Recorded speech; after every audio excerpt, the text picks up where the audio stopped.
কারণে যারা এই বাংলাদেশের বিরুদ্ধে ষড়যন্ত্র করেছিল তারা সুযোগ পাচ্ছে।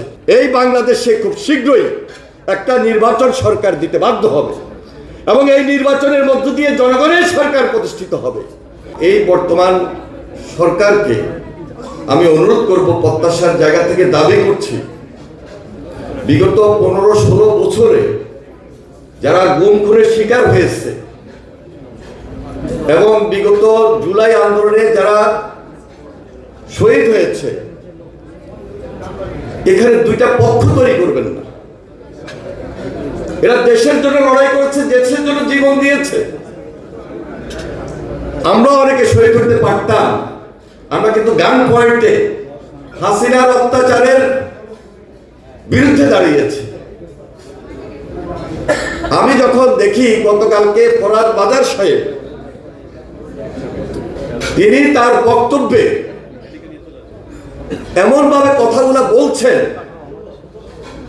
যে মনে হয় যে এই দেশে তার নমিনেটেড কিছু লোক শুধু আন্দোলন করেছে, আর কেউ আন্দোলন করে নাই।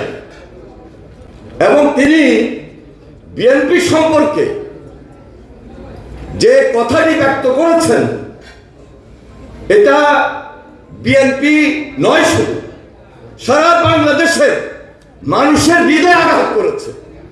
এবং আমি মনে করি এই বক্তব্যের কারণে যারা এই বাংলাদেশের বিরুদ্ধে ষড়যন্ত্র করেছিল তারা সুযোগ পাচ্ছে। এই সুযোগ আমরা দিব না ইনশাল্লাহ। এবং আমার বিশ্বাস যারা শহীদ পরিবার তারা কোনোদিনও দিব না, তারা কোনোদিনও দিবে না। এই কারণে দিবে না, তারা প্রায়োরিটি বেসিস হাসিনার বিচার চেয়েছে। তারা এই দেশে 5 আগস্টের পর আশা করেছে সরকারের কাছে যে আমরা যে পরিবার, আমাদের পাশে সরকার দাঁড়াবে।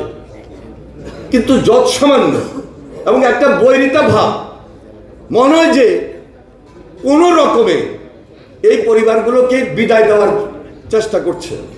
আমি আজকে অভয় দিতে চাই, এই বাংলাদেশে খুব শীঘ্রই একটা নির্বাচন সরকার দিতে বাধ্য হবে এবং এই নির্বাচনের মধ্য দিয়ে জনগণের সরকার প্রতিষ্ঠিত হবে।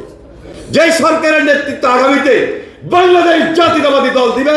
এবং আজকে আমাদের ভারপ্রাপ্ত চেয়ারম্যানের দৃষ্টি আকর্ষণ করে আমি বলছি, আমাদের মধ্যে কোনো বৈরিতা থাকবে না। 16 বছরে যারা গুম খুনের শিকার হয়েছে, যে পরিবারগুলো আজকে সারা বাংলাদেশে বিভিন্ন জেলায় আছে, এখানেও আছে, এবং বিগত জুলাই আন্দোলনে যারা শহীদ হয়েছে, সবাইকে আমরা অভয় দিতে চাই। প্রত্যেকটা পরিবারের পাশে তারেক রহমান আছে এবং থাকবে, বিএনপি আছে এবং থাকবে, এবং আমরা বিএনপি পরিবার এই দায়িত্বটুকু গ্রহণ করবে ইনশাল্লাহ।